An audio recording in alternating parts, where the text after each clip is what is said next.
Hello once again, and welcome to the Leading with Integrity podcast. Thank you, listeners, for joining me today. One of the age-old debates in running a company is, what is the bigger priority, the business or the people? I think it's fair to say that I certainly, and I know my guest today will agree with me on this, the business is nothing without the people. It's got to be people first. And we are going to hear that theme appearing quite a few times through this episode, I'm sure. I'm joined today by Jerry Macnamara. He's run 5 companies in 5 different industries. He's done business to business, business to consumer. He's done all kinds of things. And today he helps CEOs accelerate their business. He's all about leadership, and he's on a personal mission to positively impact 5 million people in 5 years through better business.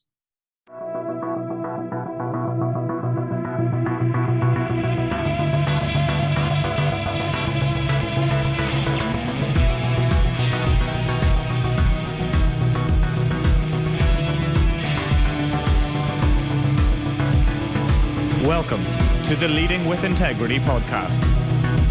Leadership talk for the modern manager. With your host, David Hatch.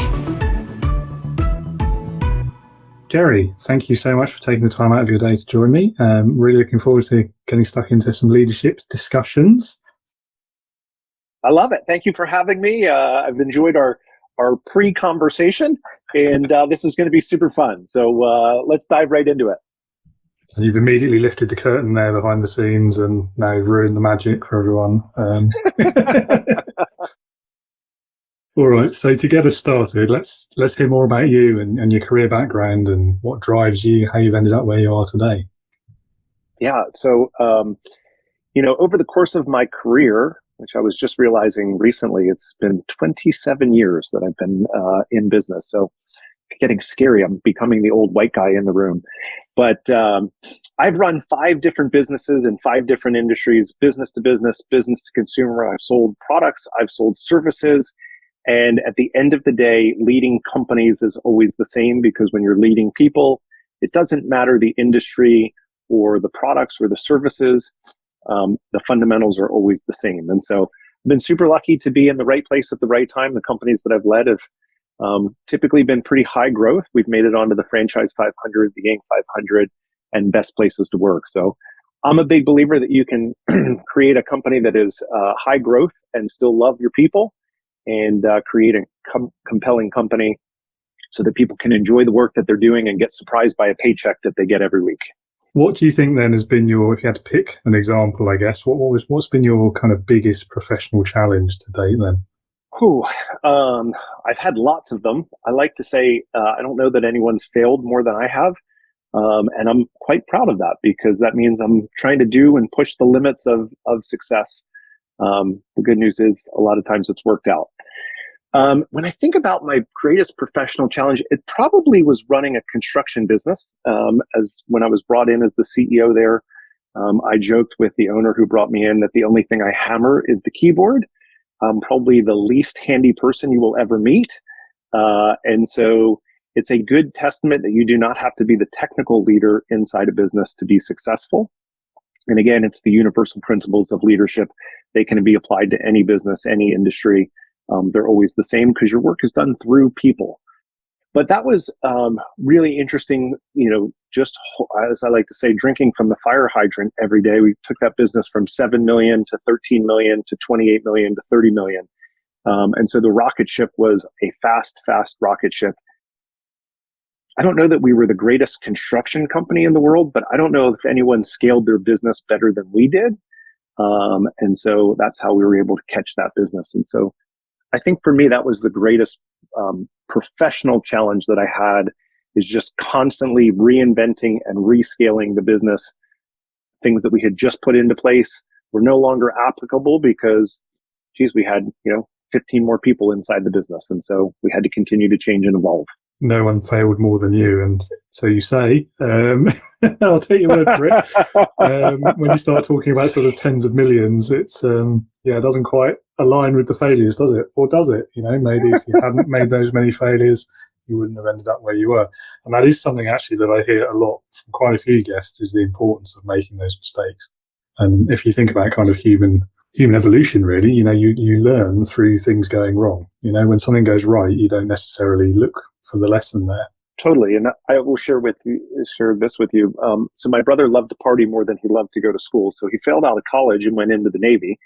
And when he went to get picked up for boot camp in the morning, we shared a room, and I gave him a hug as he's walking out the door, and he looked right at me and he said, "Learn from my mistakes. I made them for you."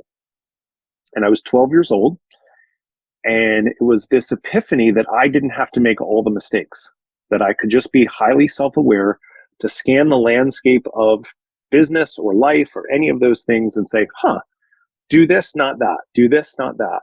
And I think that's been really helpful for me to just accelerate my learning and the ability that while I have failed a lot in my career trying to do big things, I've also learned from watching other people try and do big things and didn't have to actually get my teeth bashed in doing it. So that has been super fun. But I say this to people all the time: if you're not failing, then you're not trying big things, right? You're keeping the ship in the port as opposed to going out to try and go catch the big tuna. And I would rather lose trying to win than to play for the tie.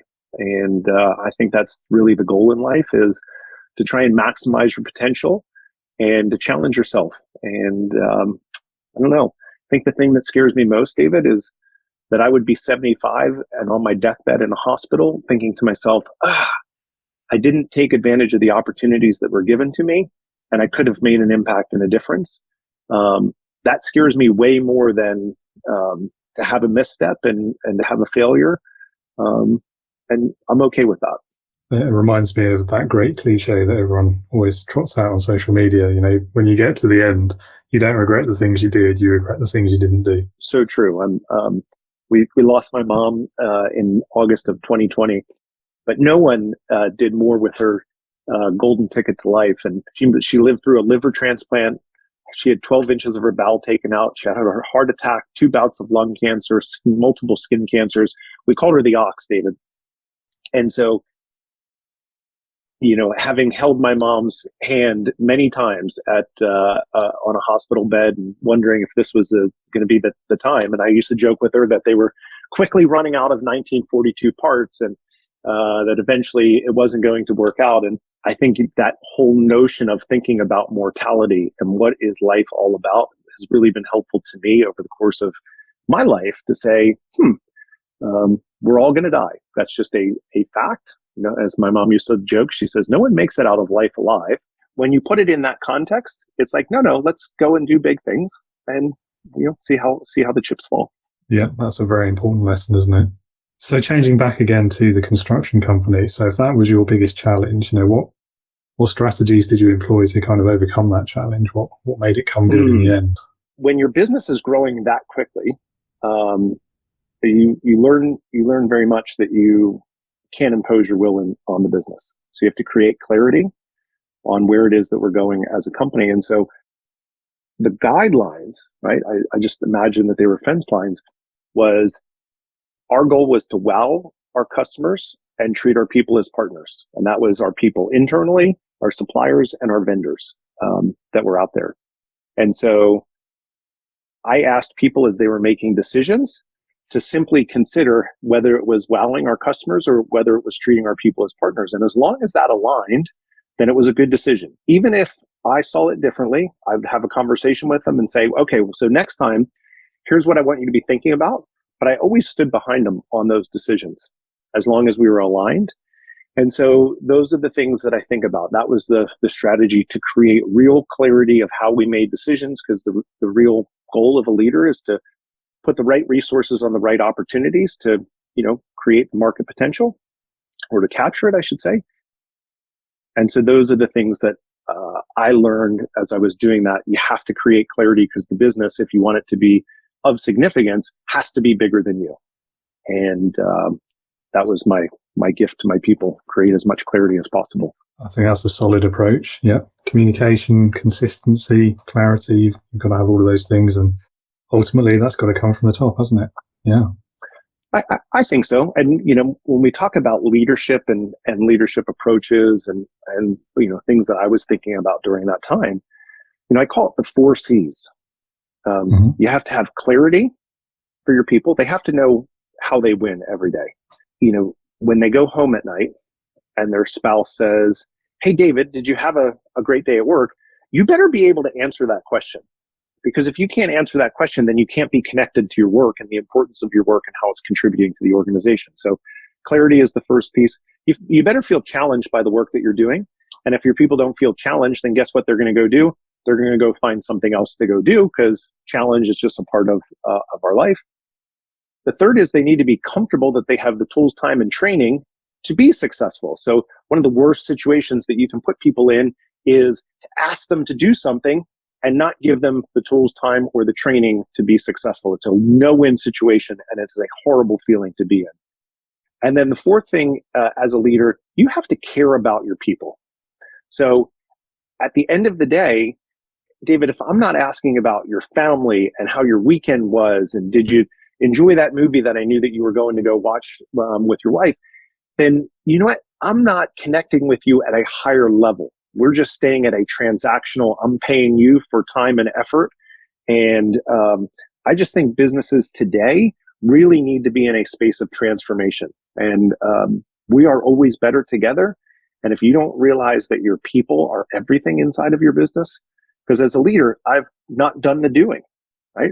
Our role is not to do the doing, it's to lead our people. All of our work is done through people. And so when you love your people and treat them as whole people, everything just falls into place. I couldn't agree more on the caring in particular. I think that's something that it's got to be a core part of any leader's approach. And yet too many managers doesn't even kind of appear on the horizon for them. It's not their responsibility. Those are going to be transactional businesses. They're not going to be sustainable. They're not going to be a compelling place to be. And when I really sit and think about it, right, isn't that your job? I mean, as a leader, to love your people, treat them as whole people. And if that's not your role, that's okay. You should stay in an individual contributor role. If you don't want to, quote unquote, I love when people say I have to deal with people. No. We get to lead people. We get to serve people. That's got to be your mentality as a leader. And that if that's not your mentality, then you shouldn't be leading. And that's okay. There's a role for you in the organization. It just isn't actually leading people. And one of the things that gets me so fired up is when people say it's not personal, it's just a business decision. Anyone who is a leader, the decisions that you make impact people. And so there's no such thing as just a business decision. That's a cop-out to try and make me feel better and absolve myself of the responsibility to the people that I have. And so I think you have to be really clear of the right approach and the right mentality to lead people. 100%. Yeah. I think ultimately as well, it's kind of ignoring a very key part of human kind of interaction is people will pick up if you visibly don't care. They're going to notice. And if you don't care about them, then they're not going to care about you as their manager. They're not going to care about what you want. They're not going to care about their job, the company. Ultimately, they're just going to walk out. So it's, it is a bit of a self-serving issue as well, isn't it? I totally agree, right? But it's way more fun to do it with people that you like and you trust. Mm-hmm. And so one of the mindsets that I share with leaders is your mindset should be that your people, not that you're trying to get people to work for you, but if you have such a relationship that transcends the business, that your people's mindset is that they work for you and they're not going to let you down and they're going to make sure they put in that extra effort, or they're going to stay extra 10 minutes to get through their email inbox, whatever those things are. If you can get people's mentality to say I work for David and I'm not going to let him down because this is an important project, that's when you can unlock just the next level of performance inside a business. And it's not that hard. It is for some people. I have seen this. True. I know this. I would argue those people shouldn't be leading. Yeah. And so that is my experience. And so when you look at organizations, the job of the leaders is to make sure that we create alignment of the vision, the impact that we're going to make in the world. So we have clarity there. Our values, that's the operating system that which, everyone's coming in to work together.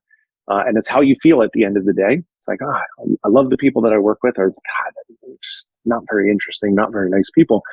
But that is what your job is, to bring people into the organization that align with your vision and your values. And then actually the actions have to be consistent there, right? So you have that alignment, and that's how you create compelling companies. I agree with you. Like that, those people shouldn't be leaders. I think the problem is, who's going to turn it down? Like, even if you don't necessarily want to do it, there's going to be other things that come with it, like the paycheck, for example, which is obviously going to be the big one. Very few people are going to have the kind of self-awareness to say, no, thanks, I'm happy doing what I'm doing. I think this is really important, right? There are roles for individual contributors, and if we do not create a track for those people to continue to grow and develop inside our organization, then we create a slippery slope where the only path to promotion is to people leadership. And not everyone is cut out to lead.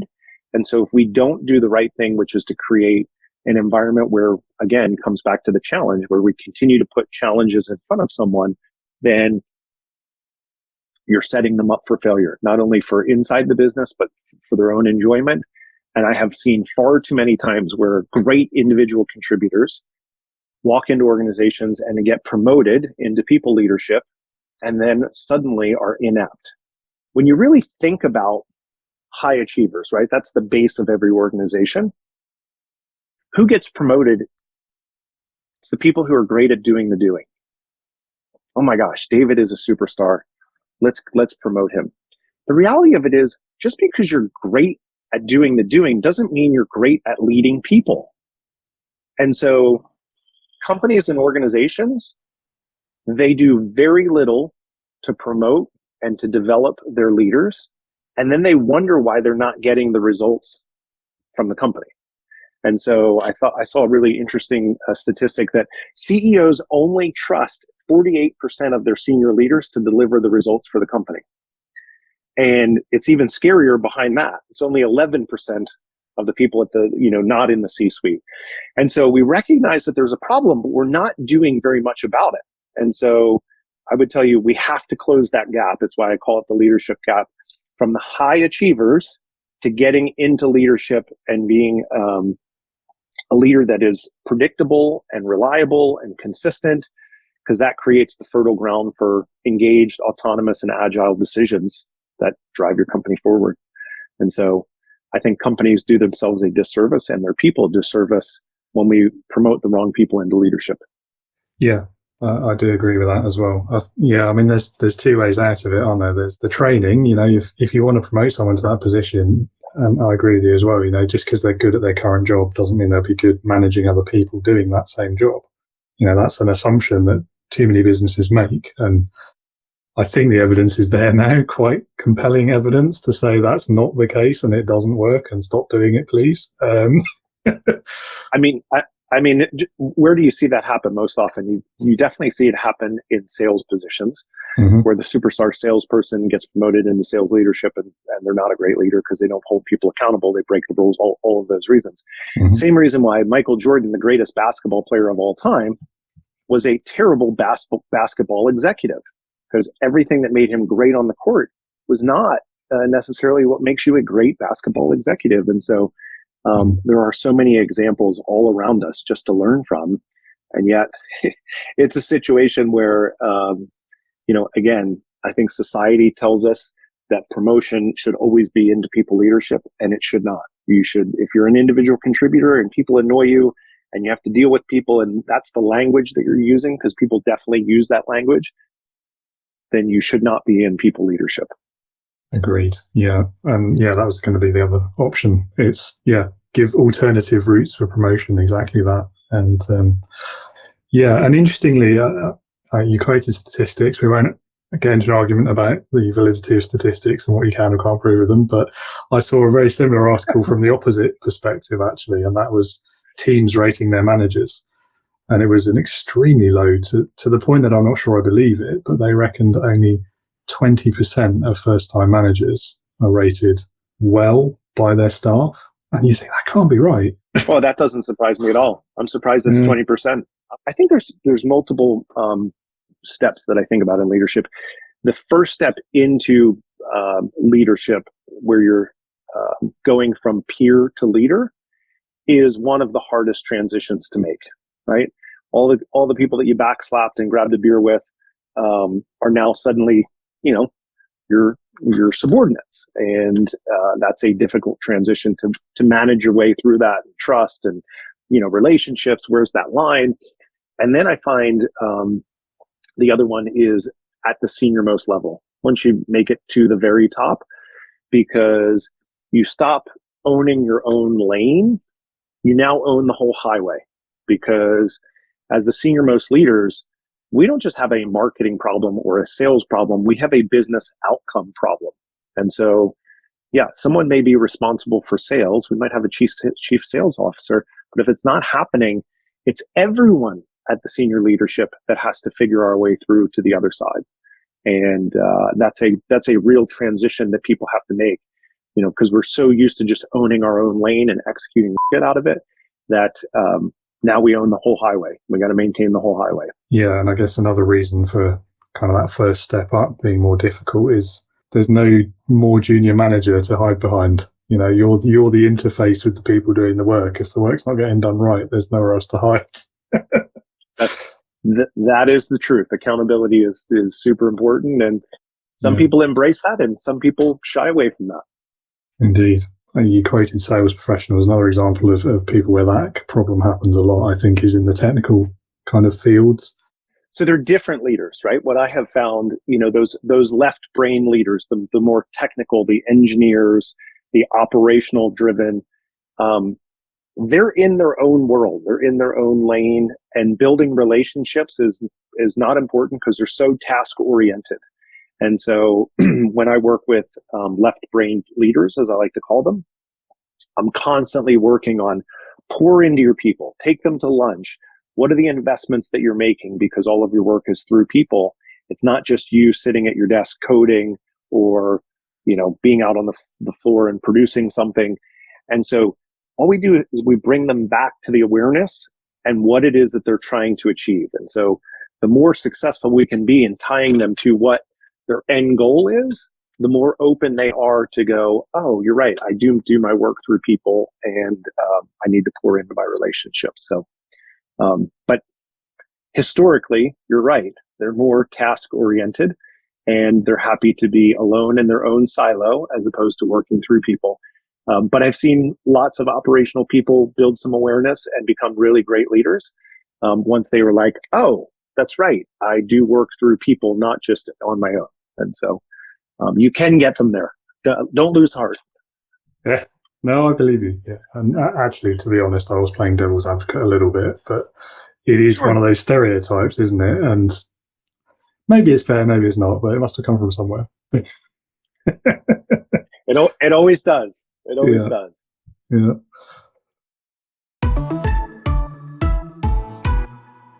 Well, I think that conversation leads us quite nicely into the next question, which is really, I guess, about your mission, isn't it? You're out to positively impact 5 million people in 5 years through better business. Not sure how many years through that you are. Is that impolite to ask? I'm still in year one. Oh, brilliant! People ask me like, well, how many people have you impacted? And I said, if I'm doing this right, I'll let you know at year 4, because at year 4, I'll have published my books that I'm working on. I will be on stages communicating the models that I've built. And, the whole goal is I don't know about you, but I've never met anyone who showed up to work and said, you know what, I really want to suck today. And yet there are plenty of people who are incredibly ineffective. And that's really because of poor leadership. And yet leaders don't show up and say, you know what, I really want to be ineffective today. And so how do we close that gap for them of self-awareness, of how they're going to show up to create that predictable environment? So we want a predictable environment, a stable environment that we can make better decisions and build trust. Then we have to build into the technical space. That's the day-to-day things that we do, the conflict resolution, the meetings, all of the technical things. And then there's the strategic piece. We've got to look out on the landscape of the business. And so, for me, it's about helping our senior leaders create compelling companies, because compelling companies always outperform.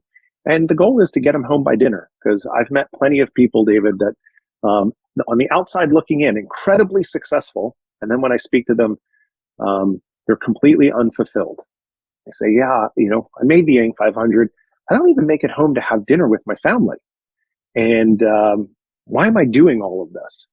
And so, my goal in trying to positively impact 5 million people over the next 5 years is really, that's how I think I'm supposed to make the world a better place.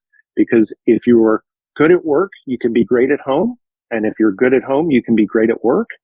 And it's that whole concept of you got to love your people and treat them as whole people. I think a lot of times we try and like cookie jar things like, oh, they're having a marriage issue at home. Well, guess what? That person is not showing up to be their best at work. Same thing. If they are miserable at work because they don't have the tools, time, or training to be successful, they're going home and they're being a frustrated father. They're being a frustrated husband, a disengaged friend. And so when I look at all of those things, all I'm trying to do is help people bring conscious intention to their approach to leading people and to create compelling companies. Funnily enough, I have encountered a person or two who did intentionally go to work to suck. However, that was in itself the result of ineffective leadership. So I don't doubt it. I'm sure they didn't start that way. Let's just put it that way, right? Yeah, it was very limited circumstance there, definitely. Yeah, and when I look at all of those things, I mean, you just think about joy. I think joy and fulfillment are the highest purposes of life. So you have to live your life on your terms, which means you have to get really intentional. You have to do some deep reflection to say, what's the impact that I'm supposed to go make on the world? And then go make sure that you make that impact. But part of that too is, and I say this, I've done some pretty cool things in my life so far. I hope to do lots more cool things, but my skills don't meet my ambition yet. And so I am constantly leveling up and having conversations with really smart people like you to create context of how do I make more and more impact on the world? How do I build the skills so that I can build the trust in people to have an influence on their life? And I'm very humbled by that. And I will continue to try and serve until I can't serve anymore. Well, I look forward to seeing the stunning success by year 4. I'm sure you're going to get there. No worries. Thanks. Thanks. I'll tell you, it's, I wish I could tell you at 48 that it's easier, but I think when you continue to move the bar of what your impact is, I'm working really hard, and I'm proud to say that. I don't say that as like a badge of honor. Or it means that I'm doing something that I'm really engaged in. I'm so humbled by the people who are around me and invest in me, and allow me to share platforms, to have conversations, and to take my thoughts and bang them off someone say, that's interesting, or hey, I disagree with you on that. And that to me is the gift in all of the things that we're doing. Yes, absolutely. And you wouldn't want it to get too easy, would you? That'd be boring, I think. Never. I tell my CEOs all the time, I tell them, you don't want it to be easy, because if it was easy, then anyone could do it. And so we don't want to be doing things that anyone could do, because then it's not a defendable position. Yeah.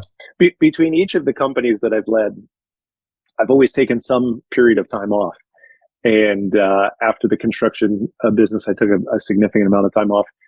There's only so many times that you can take the boat out and go fishing before you go like, all right, what's next? And so I've done that a couple times in my career. I don't want to wait until I'm 75 to then quote unquote retire. I think it's an antiquated concept. And so I've taken pauses inside of my career to make sure that I enjoy my life and the work that I'm doing in my family. Well, that sounds like a great approach to me, definitely. Yeah, I think I'm good for a while after the kind of the forced break of COVID. Yes, these last couple of years. No doubt. So I will share this with you. My wife, a couple months into COVID, she walked into the house and she said, "What do you think about selling the house and traveling the country?" And I thought, okay, that was not the expected conversation that I was going to have with her today. And, a couple of months later, we had sold our house and we ended up traveling the country. And, we just followed the rules wherever the rules were. But we had a great time. We traveled for about a year, spent a lot of time in Denver, went to Hawaii, Puerto Rico, just lots of different places, lots of family time. And so I think you should have work-life integration. You know, my wife got a promotion while we were on the road to a VP, and I had continued to, grow the number of businesses that I serve. And so you can do both if you want to. And I always find it interesting when people say, I wish I could do that. I say, you can do it. You're just choosing not to. There is an opportunity and a path. It might come at some cost, or you might have to make some change, but don't ever tell yourself or give up the control that you have over the choices that you make. Yes. So you lived life as a digital nomad then, effectively. We did. Yeah. We did. I was actually reading an article today that Portugal was opening up or loosening the restrictions on being a digital nomad, because if the world was open, we would have gone to Europe and traveled Europe. But obviously, with all the lockdowns, we couldn't do that, so we just traveled domestically. But I was thinking, maybe I'll ask my wife, think about going to Portugal for a year. Be pretty cool. Well, why not? I mean, the time difference might be a bit uncomfortable to start with, but so when we were in Hawaii, I had a standing 7 a.m. meeting with one of my companies on the East Coast time. And so it was a 5-hour difference back to Hawaii. And so I was getting up at about 1:30 in the morning. My wife looked at me and she said, "What are you doing?" I said, I have a call at 2:00. And so, I went down into the lobby and took my call. We actually always tried to stay on the East Coast time. We'd go to bed extremely early and get up early, but that worked really well for us because we were still working on East Coast time. Ouch. Well, it was interesting. So we went over Christmas vacation when we were in Hawaii, because my daughter was in virtual school. And she actually got excited because she thought, man, that would mean I would get up to get to school. I'd have to get up at 4:00, but then I would be done at like 10:30. And she was like, I have to have the whole day. I could go to the beach. I could do all these things. And so she was like, maybe we should move to Hawaii and do virtual school. So she was a good sport. Yeah, fair enough. Yeah. I don't know. After a couple of weeks of that, I imagine sleeping the whole afternoon might change your mind, but maybe not. I don't know. Well, they see their dad. I get up at 4:00 every day. And so I also go to bed at 9:00, but I do get up at 4. And they see that you can do it if you want to do it, if that's something that aligns for your life. But we didn't do it, so we don't have to talk about it. Fair enough. The lockdown restrictions here, we wouldn't even have been allowed outside the nearest town, to be honest. Plus, it's a lot smaller country than you have over there, so we probably would have been over in about 3 weeks.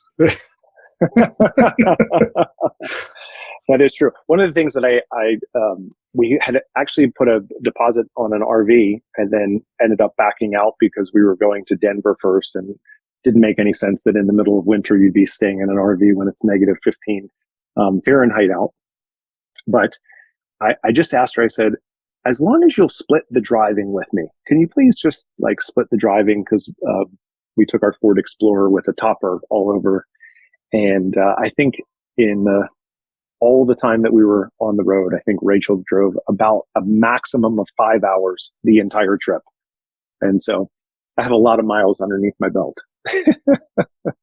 Yeah, definitely a few favors owed there on there. That's a lot of washing up or whatever. Yeah. It was good. It was a fun trip, but again, being able to be in the mindset of, how do you do this? And again, leadership, whether you're inside your family, whether you're inside an organization, a business, it's all the same, right? So explaining to our kids that we were going to go on this great adventure and why we would do that and how that aligns to our approach in life and our values as a family. That was super fun because, I had a 4-year at the time. Briggs was 4 and Brooklyn was 9. And so it was a big, great adventure for them. But they also moved away from their friends. They didn't see their friends for, a good period of time. And so there were trades in all of it, just like we make trades in organizations. Indeed. So I'm going to ask you the next question, and I probably already know the answer. I'm almost certain I do, but let's ask anyway for the benefit of the listeners. What is more important, people or business? People are the business. And so anyone who ever tells you business first probably shouldn't be leading. I just think about chances that I've sat at the table, with venture capitalists, with potential investments into companies that I've run. And they're really making an investment in the leadership team. Yes, they like the industry. Yes, they like the opportunity, but they're looking to the people to say, when hard decisions need to be made, are you going to make those decisions? Are you going to pivot in the way that needs to get pivoted? And it's all about the people. Because when you have the right people, you can go do anything. I'm proof positive. I mean, I've run 5 different businesses. I've never known anything about the business that I was in when I started. I learned it over time because I'm a high learner, but I ran an e-commerce company. I didn't even know how to code HTML when I started. And this is, 20 years ago before, WYSIWYG platforms and all of that, where you actually physically had to code into the computer. And so you can learn anything, you can do anything, but it's always about the people. Yeah, that's exactly what I was hoping you were going to say. The people are the business. Yeah, couldn't put it better myself. I mean, I think that's the easiest question, right? I mean, yeah. I don't know anyone who would answer, anyone who is a real leader who wouldn't say it's all about the people, because I don't do the work, right? I think sometimes people miss that mark in their mindset. It's not that I can't do the work, it's that I don't do the work, because that's not my role. My role is to resource the opportunities and make sure people have the tools, time, and training to be successful. That's what we do as leaders. And if you don't understand that all of your work is done through people, then you probably shouldn't be in leadership. Yes. Again, couldn't agree more. Let's talk about the leadership gap. So firstly, yes. What do you mean by that? And why is it the biggest threat to business? Yeah. So when you really sit down and you think about who gets promoted into leadership, it's the people who are great at doing the doing. That doesn't mean that they're great at leading people. And so that's really the gap. It's the gap between the high achievers and the business. We need something that glues the business model together with the high achievers. And I just call that the leadership gap. And so the more focused we can be to train our leaders to be successful, to make that transition from doing the doing to resourcing the doing, the more successful businesses are going to be over time. Okay, that makes sense. So the next question then is, how do you fix that gap? How do you bridge it? Oh, that's a good word. How do you bridge that gap? Bridge the gap, cross the chasm. Indeed. I think it's really quite simple, right? I think there's 3 main hats that a leader wears. The first one is the self-awareness to create predictability as a leader, right? So we have to be really reflective in our thinking of who we are, how we're going to show up, and what promises our people can expect from us. Because when you can create that consistency, you have an opportunity to really create a fertile ground for those engaged, autonomous, and agile decisions that your people make. You don't have to be there every day. And the gift is that people can go do great work without you looking over their shoulder. So that's the first piece that we have to fill. The second is, the technical aspect of leading, the meetings, the resolving conflict, all the doing that you do every single day. And then the third hat is the strategic. So while we want to create a predictable environment for people to thrive, we want to be strategic and make unpredictable decisions in the marketplace.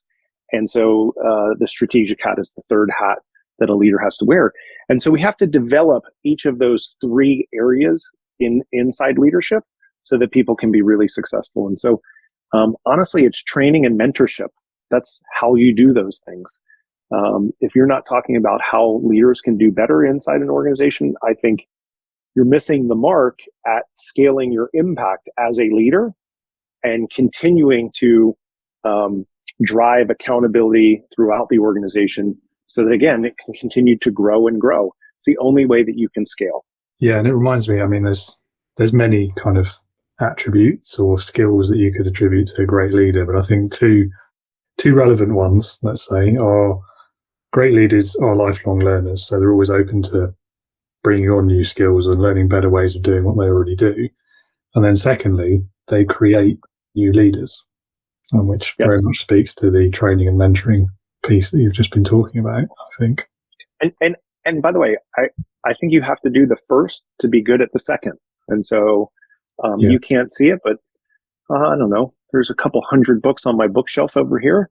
And, when we traveled, I gave away most of my collection. And so as I've come back and continued to buy more books, I don't need to have a book on my bookshelf to have already taken the lessons from it. And so I gave away most of my collection, which I think that's the joy, right? You scale the impact by giving them away. But I can't be a great leader if I'm not continuing to grow and develop myself. And so how am I growing and developing? How am I sharing those things? And I'm a big believer that you have to be authentic in your approach. I can't ask people to read books if I'm the guy that doesn't read books. Definitely. They've got to go together. You can't do one without the other, really, not effectively, in my view. I can't believe you gave all your books away, though. That's I saw your face. Yeah. Yes, I did. I did keep probably maybe 2 boxes of them.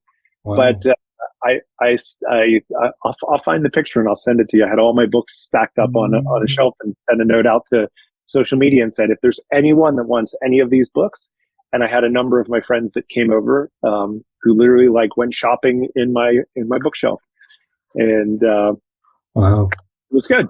That's very enlightened of you, sharing the knowledge. I'm a book lover. I don't think I could ever give away a book. In fact, I'm a book lover too. I think the record that I've set in 1 year was 64 books that I read. Nice. So I have a real love for books too, because the innovation, how you solve more problems. Indeed, it's got to be the physical book for me, though. I have a Kindle for when I'm traveling or whatever, but it's got. There's nothing quite like the paper, is there? And it's not very enlightened, is it, in this day and age with the environmental change? I agree, but while I was driving, I listened to a lot of podcasts and a lot of books. So yeah, that's logical. Yeah. It was about the only thing you could do, because my kids were doing their work on computers and my wife was working next to me on her laptop at times when we were driving. So it got to be fairly quiet in the car, and so I just listened to a lot of things. Nice. Oh, sort of a blessing, isn't it, in a way, I suppose? A bit of peace and quiet in a car journey. I don't think I can remember a single quiet car journey when we were kids, but that's because we didn't have iPads. That is a fair point. Yeah. We actually had to talk to each other. God forbid. What are the biggest leadership and management lessons that you've taken from your career so far? I imagine there's a lot. So I don't know, maybe pick the 2 or 3 most powerful ones. Let me just give that some thought. So the first one that comes to mind is you have to create clarity for your people, right? When we don't have clarity inside an organization, I call it leadership quicksand. So a lack of clarity leads to frustration. Frustration leads to breaks in relationship, breakdown in trust. And when you have low trust, you don't have high performance. And so you really need to create clarity across all aspects of the organization. And that really starts with having a good vision and good values, ones that not just are put on the wall, but actually are lived by yourself and the leadership team. So that's the first thing that I think about. And, for me as a values-driven leader, it works for me. I don't know if it works for other people, but it's really the whole mindset of love your people and treat them as whole people, because when I've done that, everything's fallen into place. When I've made the mistake of making it about me, ego is always the enemy. And so it's just, how do you serve your people? How do you serve your customer? How do you serve the marketplace? When you're doing those things, good things happen. That's my experience.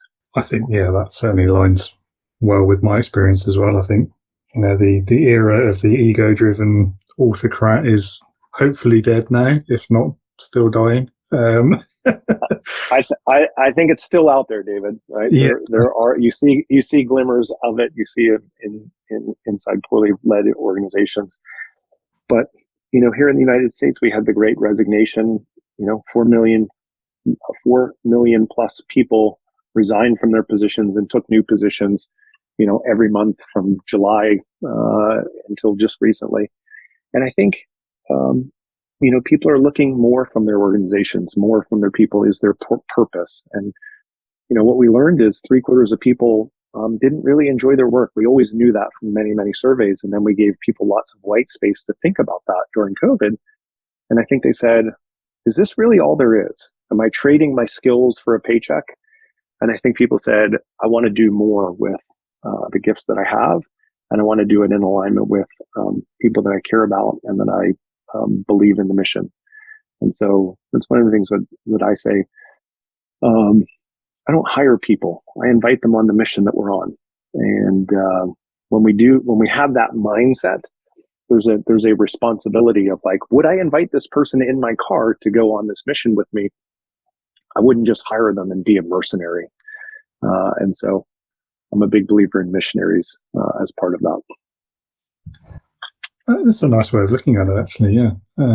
It's interesting you say about the Great Resignation. I mean, have been having similar things in the UK, although not quite on the same scale. I think it made the headlines last year when we reached 1 million vacancies at once. But it's interesting that you linked that to obviously the pandemic and the fact that people had a lot of space to think about it, as opposed to maybe realize their priorities had changed, actually thinking about something that was an existing problem. Not many people have seen it that way. I think a lot of people see it more in kind of the sense of people realized they could still work perfectly adequately remotely. They didn't have to be trudging into the office, spending an hour in the car or train or whatever. And that actually that gave them a better, kind of more balanced life, and it was preferable to them. Do you think then maybe this kind of some of the reaction we've seen from the bosses, in inverted commas, in kind of requiring people back to the office, do you think part of that then is kind of a reaction to don't give them space to think? If you let them think, they won't want to come back, or is that just, I don't know, no, fair assumption?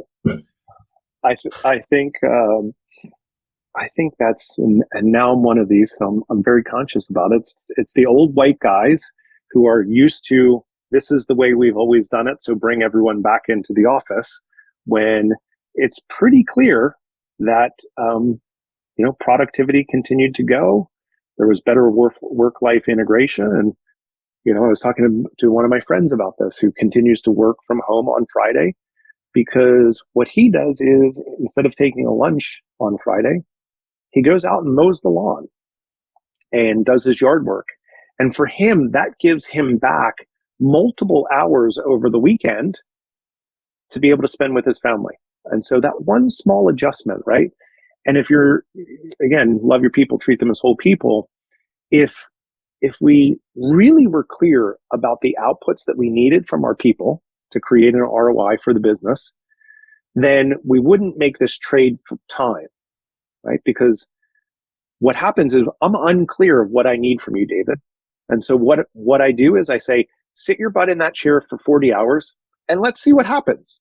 Hopefully you're a good employee, and hopefully, you come up with some really smart things to help the organization.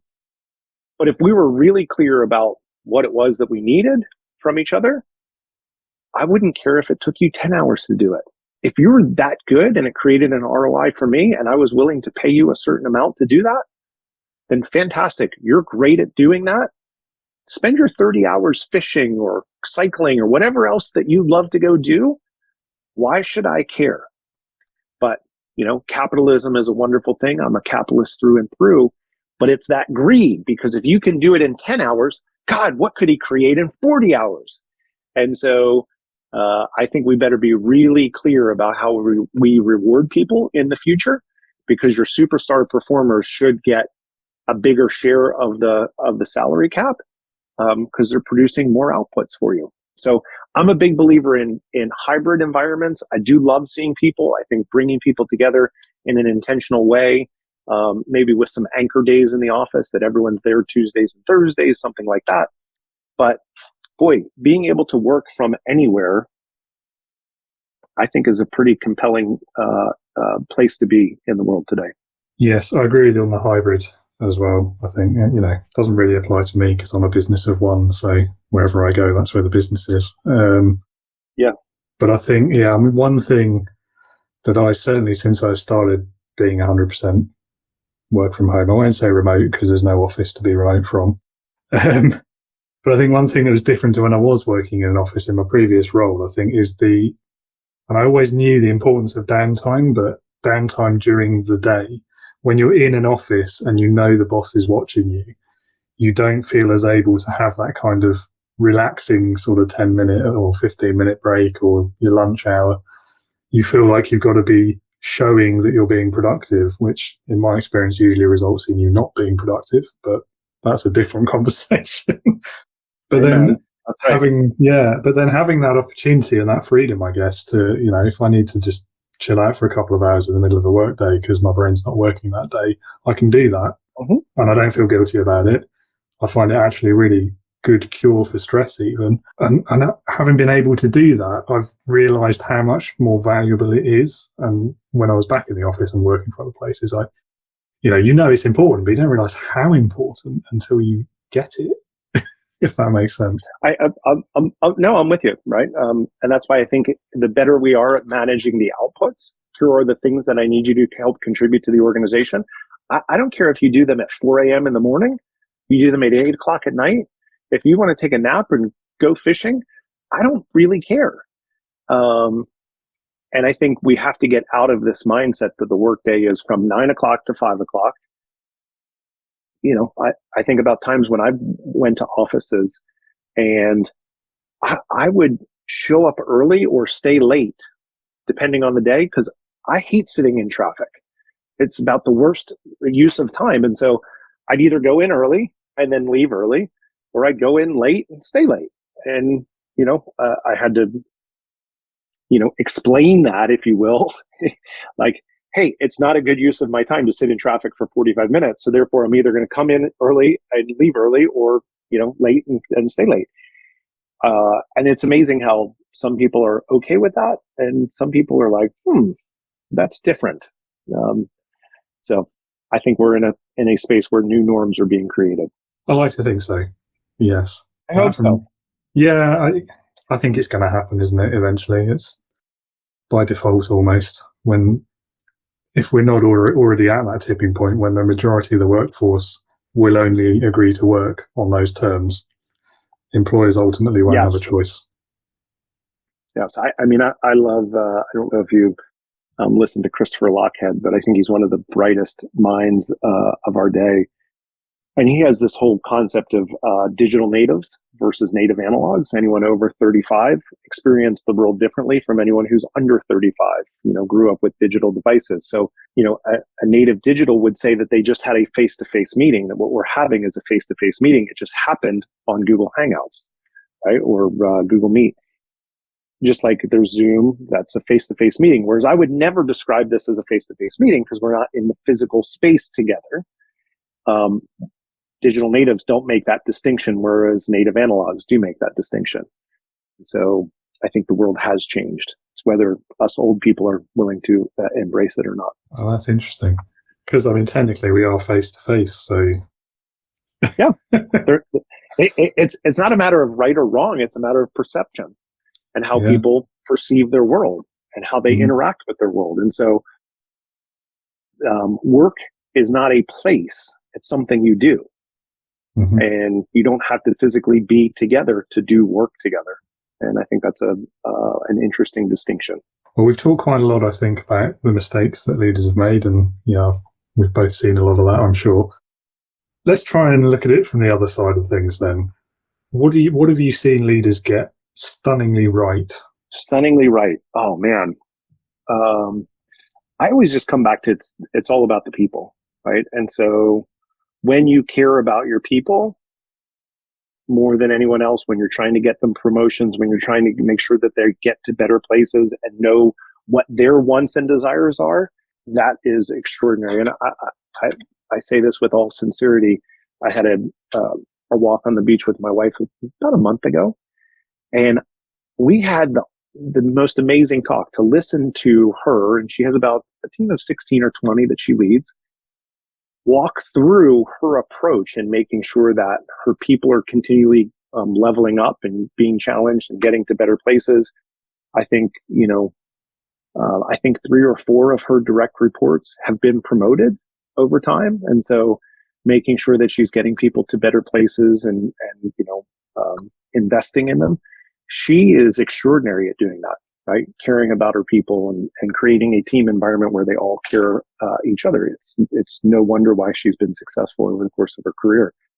But she's someone that I would point to who does that incredibly well. Oh, that's a good example. Yeah. Yeah. I think, well, it's a proud example too, because, to see her work and to see her success over time. And again, her work is through people, and loving your people just comes so naturally to her. It's fun to watch. So that's one that I think about. Another person that I think about was my former COO at the construction business. And one of the first things that he said to me when he came in, he said, when people are talking, that's when we know we're winning, right? When we're communicating across the organization. I think that's a great lesson, because communication fosters clarity and accountability and relationships. Because, when we have relationships, we have high trust. High trust means we can go faster as an organization. And so that's something that I think about as a great model. Zach Mitchell embodies that. So super fun lesson from him too. Those are 2 things that I think about, other than making sure that we are really clear about our vision and our values, where we're going and how we're going to treat each other. Because that's how you make sure you get the right people on the team with you going on the mission. Yeah, that's a great lesson as well. Yeah. Makes me think of somewhere I used to work actually. And, I agree with everything you say about the trust and relationship building. But also, the origination for communication, is to exchange information. That's why you're doing it. And if you don't have that, especially across teams in a company, and I have worked in a company like this, and I'm sure I was probably as guilty of it as some of the other department heads at the time. I'm not going to cast all blame elsewhere. We didn't communicate very well, if at all. And you end up having these silos in the business where only people in that silo knew what was going on there. And you didn't have that kind of across the business view, and nobody was moving towards the same vision. No one was following the same mission, going for the same objectives, the same goals. And ultimately, it didn't work. I was going to say, probably wasn't very successful, and to no surprise to anyone, right? Yeah. To put it lightly, yeah. Yeah. I think that's the nature of all of it, right? How do we make sure that we continue to be highly accountable and reflective in our thinking to make sure that what we're doing is working? And when it's not working, to say, okay, we need to rethink this or try something different. Absolutely. And, the important thing is, as we were saying earlier, you learn from that. I know very well now that doesn't work, and I know why that doesn't work, and I know what happens if you do it. So I'm not going to do it again. And the key is to get other people bought in, because if you walk in and that culture has already been established, doing some cultural change sometimes can be difficult because people are blinded to, their own work that they're doing. Yeah, it can be extremely difficult, particularly if key stakeholders are very comfortable with the way it's working. Yeah, I always just say to people, how is it working out for you? Do you think we're succeeding as a company? And when you can connect people to outcomes, then it's like, maybe we should try something different, because no, we aren't achieving our goals. And as I say often, if your thoughts, your feelings, or your actions aren't serving you, then you must change them. You're the only one that can. Yeah, absolutely. So you've mentioned about compelling companies a couple of times. I know it's something you speak on. How do you create a compelling company? So I think there's 3 ways that you can create a compelling company. So we have to be clear on the vision and the values, but, a compelling company is from the individual's point of view. And so I can look at a company and say it's really compelling if I identify with the vision. Here's the mission that we're on, and, we're going to build a greener Colorado. I'm an environmentalist and in construction. I love that, right? I identify with that mission. So that can be compelling for me. The values of an organization can be really compelling, because I don't really care about the work that we're doing, but I love the people that I'm doing it with. And I feel awesome when I'm there because, we have each other's backs and, our values are really aligned. And then the third way you can do it is that your role, that you love the role. So I can be in sales, but I may love B2B SaaS sales. And if that's the seat that I hold inside the company, then I can feel really like this is so compelling. I'm so interested in this. When it really becomes magical is if you have the discipline to get people who are aligned on all three. And that's when the rocket ship takes off. When they align on the mission, they align on the values, and they love the seat that they hold inside the company so that they can contribute. And so that's what we try and do is, coming back. Business is all about the people, right? We'll keep on banging that drum. And so we have to be disciplined in our approach, but we also have to be really clear about who we are as an organization to be successful. Oh, okay. Well, time has been flying. I say that every time. I really enjoy these chats, I must say. So we're on to the last question, which I know is going to make you sad, but it does make me sad. It does make me sad. Me too. I've enjoyed our chat, David. You're Good. I'm pleased. So the final question then, I call it Leadership Heroes. And the question is basically if you had to pick any person, alive or dead, past, present, real, fictitious, who in your opinion perfectly embodies leadership, who would that be and why? And when I say perfectly, that's in inverted commas because obviously there's no such thing if they're a person. I think it probably had to be like Gandhi or Mother Teresa.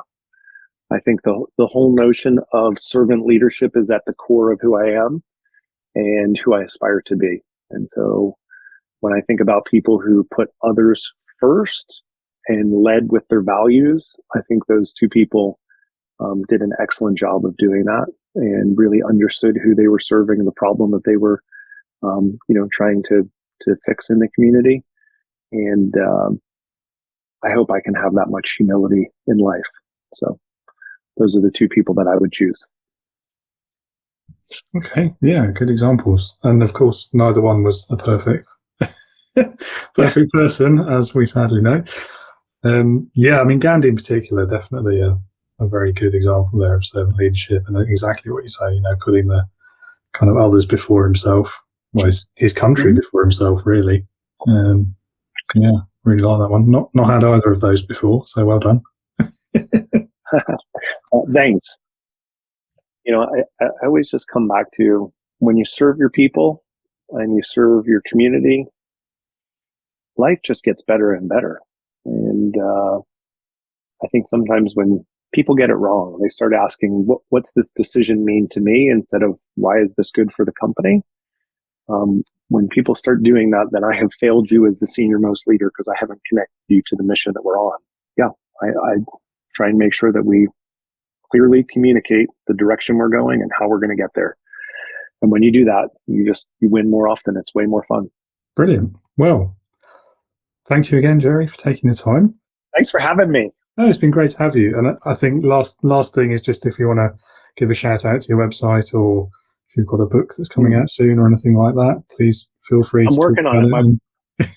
My wife keeps on asking me where this darn book is, and I said it's like pushing a peanut across a bar floor at 3 a.m. after it's closed with your nose, and it's harder than it looks. So I want to make sure that if I'm going to write something that's worth reading, that I do it well and I respect people's time. So places where you can find me. I'm a pretty regular poster on LinkedIn, so that's an easy place to go find me, Jerry Macnamara. You can find me at my website, which is provenchaos.com. One of the things that we do is every Thursday, I hold office hours from 2 to 3 o'clock Eastern time in the United States. And that is a free chance for you to come and interact with other senior leaders.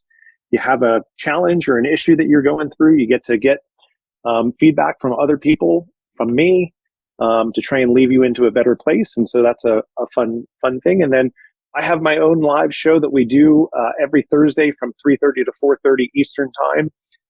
And you can find that at bestplacestolead.com, where we have senior leaders who have been award-winning people or writers of books or experts come in because we're always better together, and they share their information and knowledge so that we don't have to go get our teeth bashed in. Thanks very much. And I will put the links in the episode description as well, so people can just click on that if it's easier. Awesome. Which I'm sure it is. Much easier than typing, Definitely. isn't it? Yeah. Way it's like communicating. Yes, indeed.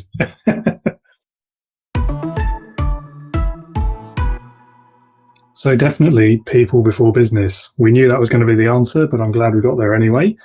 Thank you, listeners, for tuning in again. Tuning in? We're not on the radio, I know. Thank you for clicking the thing on your phone or the internet.